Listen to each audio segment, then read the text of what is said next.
다시 시작. 우리 누가복음 3장 7절서부터 9절까지 봉독해 보겠습니다. 우리 다 같이 봉독합니다. 시작.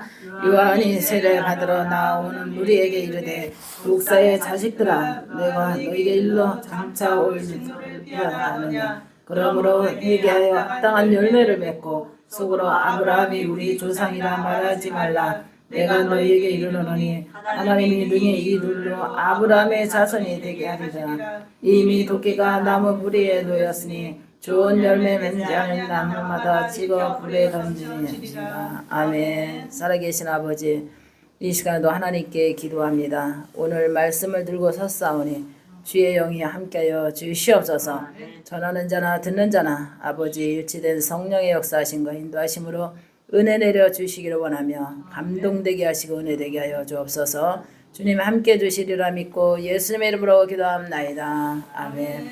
할렐루야. 오늘 말씀은 알곡과 쭉정이를 가르는 시간이 오리라 하는 제목을 정해봤습니다. 하나님께서 오늘 말씀을 통해서 우리에게 은혜가 임하리라고 봅니다. 요한이 세례를 받으러 나오는 무리에게 이르되 독사의 자식들아 누가 너희에게 일러 장차 올 그 진노를 피하겠느냐. 그래서 장차 그 진노를 피할 수 있겠느냐. 열매 맺지 않는 자는 다 하나님께서 찍어서 다 불에 던진다 그랬습니다. 우리는 하나님의 이름으로 우리가 구원받고 핏값으로 우리가 하나님께서 우리를 사셨잖아요. 그래서 우리는 하나님은 나무에 우리는 가지에 우리는 또 열매를 맺어야 돼요. 그래서 우리는 나무에 붙어 있지 않으면 그 가지가 떨어지면 죽게 돼 있거든요. 그래서 우리는 예수님 앞에 항상 꼭 붙어 있어야 돼요. 그것이 바로 신앙이고 믿음이고 기도고 찬송이고 예배인줄 믿으시기 바랍니다. 하나님 앞에 꼭 붙어서 내가 찬양하리라 예배하리라 기도하리라 또 말씀 부리라 말씀 드리리라 신앙 지키리라 또 우리가 모든 직분을 감당하리라 그리고 또 내가 열매를 맺으리라 그랬어요. 그 열매를 맺냐 믿음의 열매 기도의 열매 우리 열매 많잖아요. 봉사의 열매 사랑의 열매 전도의 열매 우리 열매가 얼마나 아름다운 열매들이 영적인 열매가 많아요. 우리가 구제 열매 선교 열매 가르치는 열매 이게 다 열매거든요. 근데 열매를 맺지 않는 사람은 이미 도끼가 그 발등에 찍혀 이미 찍어버리리라 그랬어요. 그것을 다 불에 던지리라 그랬거든요. 그래서 열심히 우리는 하나님 앞에 붙어가지고 하나님의 은혜를 우리가 살아야 돼. 그래서 하나님 앞에 붙어 있지 않으면 가지처럼 말라진다 그러거든요. 그래서 우리가 영이 메마르고 감정이 메마르고 지혜가 말라버리면 우리는 살아있는 것이 아니에요. 우리는 감정도 때로는 풍부해야 되고 지혜도 풍부해야 되고 우리 사랑도 풍부해야 되고 열매를 맺는 사람은 당연히 하나님의 은혜 안에 붙어 있게 되면은 풍부하고 풍성할 수밖에 없어요. 그래서 풍성한 은혜 가운데서 우리가 살아갔을 때 그게 바로 우리에게 영혼이 잘 되는 복도 임하고 우리의 경매가 잘 되는 복도 임하고 우리가 천국 갈 수 있는 축복도 임하는 거예요. 그래서 하나님의 은혜 안에서 우리가 살아가지 않으면 안 되는 조배 되시기 바랍니다. 여기 보니까 그랬어요. 9절 다시 보겠습니다. 시작. 이미 도끼가 나무 뿌리에 놓였으니 좋은 열매 맺지 않은 나무마다 찍어 그래 던지려니라. 무리가 물어 이르되 그러면 우리가 무엇을 하리까? 대답하여 이르되 옷 두 벌이 있는 자는 옷 없는 자에게 나눠줄 것이요 먹을 것이 있는 자는 할 것이라 하고 세리들도 세례를 받고자 하여 왔으되 이르되 선생이여 우리는 무엇을 하게 하리까 하며 이르되 부과된 것 외에는 거두지 말라 하고 군인들도 물어 이르되 우리는 무엇을 하리까 하며 이르되 사람에게서 강탈하지 말며 거짓으로 고발하지 말고 받는 금료를 족한 줄 알라. 아멘. 하나님께서 그랬잖아요. 너희가 두 벌이 있으면 한 벌 줄 줄 아는 그런 신앙을 갖고 욕심을 낸다고 부자가 될 수가 없고 욕심을 낸다고 해서 그것이 내 것이 될 수가 없고 하나님께서 그렇게 준비한 자만이 하나님의 의의 열매를 맺는다 그랬어요.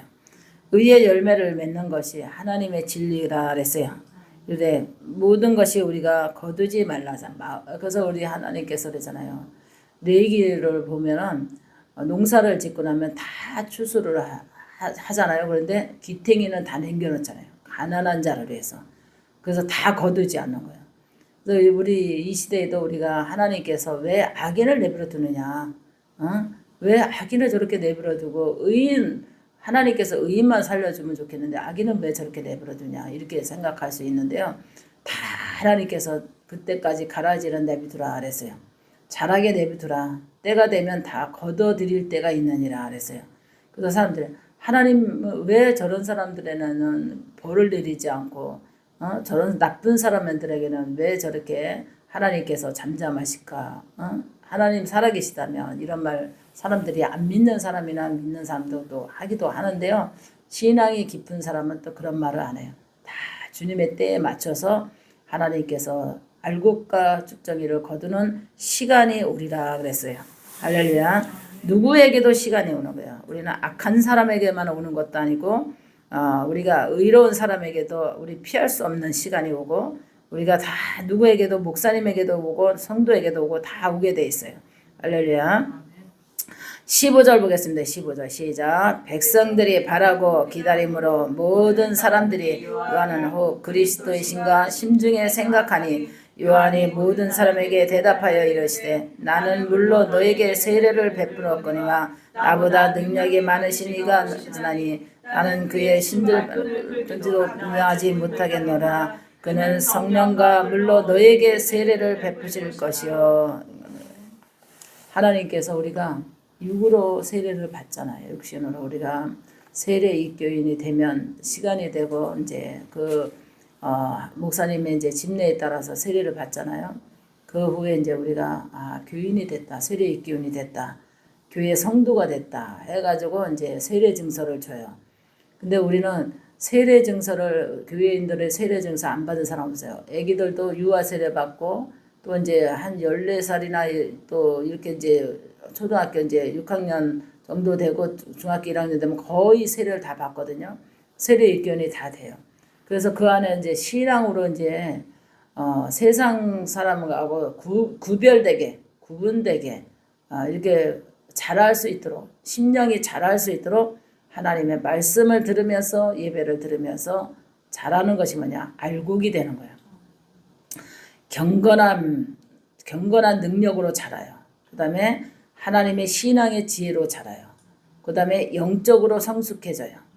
또 마음에는 풍요로운 마음으로 사랑으로 성장해 나가요.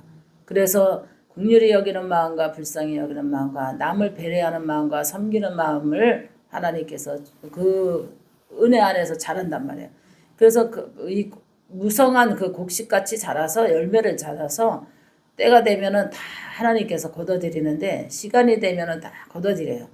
알곡과 쭉정이를 가르는 그 시간에 거둬들입니다. 이것은 성도뿐만 아니야. 성도들뿐만 아니라 목회자들도 그 과정 다 겪었죠. 초신자 때 신앙생활하고 또 성장하면서 하나님께서 직분 훈련받고 그 다음에 기도 훈련받고 하나님께서 요한의 아들 시몬아 네가 나를 사랑하느냐 이게 물어본 것처럼 베드로에게 물어본 것처럼 자백을 받아내는 거예요. 하나님 내가 하나님을 사랑하나이다. 그러면 하나님께서 뭐래? 저 양을 쳐라. 내 양을 쳐라. 내 양을 꿀을 먹이라. 저들을 하나님께서 저들에게 하나님의 복음을 전하라 이랬어요. 근데 이제 하나님을 사랑하는 사람들은 항상 이 빚진 마음이 있어요. 주님이 나를 살려주지 않았다면 나는 쭉정이가 되고 가라지밖에 안 돼. 알곡이 될 수가 없어. 이런 마음과 또 지옥 갈 수밖에 없어. 또 사단의 공격을 받아서 나는 마귀의 자식으로 살아가다가 지옥으로 갈 수밖에 없는 그런 인생이 될 수밖에 없어. 그런데 하나님께서 수많은 사람 가운데서 나를 지명하여 불러서 하나님의 자녀로 하나님께서 하나님의 미랄로 심으셨어. 예수님이 하나님의 미랄이 됐거든요. 그의 보혈의 공로로 하나님의 미랄이 죽어졌기 때문에 그 안에 머무는 자마다 영이 싹이 나고 살아나는 것이 있어요. 예수 이름을 부르는 자마다 영이 사는 역사가 있어요. 예수님이 하나님의 미랄이 됐잖아요. 이 미랄이 중요한 거는 하나님의 미랄이 많은 영혼들을 살리기 위해서 미랄이 된 거예요. 그럼 우리도 미랄이 돼야 되겠죠. 하나님 앞에 미랄이 돼서 미랄로만 썩어져서 나오지 않는 것이 아니라 우리는 그 모든 것 힘든 것을 뚫고 나와야 돼요. 뚫고 나와서 자라야 돼. 믿음이 자라고 사명이 자라고 기도의 영역이 자라고 능력이 자라고 영권이 자라고 해가지고 성장하면서 아주 열매를 맺는 거예요. 거기에 의의 열매, 사랑의 열매, 아까 그랬죠. 정말 구제의 열매, 선교의 열매, 하나님이 보시기에 세상을 아름답게 풍요로운 가을로 만들어 나간 축복된 도시로 만들어 나가는 것처럼 그렇게 만들어 나가야 되거든요. 근데 은혜를 받지 못하면 목사님 계속해서 이제 날씨가 싸서 자꾸 목에 감기는 것 같아. 새벽에 목을 많이 써서 그런가. 근데 이해하시고 들으시길 바랍니다. 할렐루야. 하나님께서 은혜 가운데서 이제 미랄이 돼서 이렇게 풍요롭게 성장해서 자라는 사람들은 그 시간이 이제 거둬들일 그 시간이 되면 그 열매가 그냥 완전히 익어가지고 그 안에 열매 안에 씨가 있어. 씨가 자라요. 씨가 있다고. 열매는 항상 씨가 있어요. 그래서 식물에도 씨가 있고 꽃에도 씨가 있고 우리가 과일에도 씨가 있듯이 다 씨가 있어요. 근데 안 익은 것은 씨가 없어요. 그냥 씨가 맺히기 전에 이미 그냥 자라다가 말고 피다가 말고 그래요. 씨가 없어요.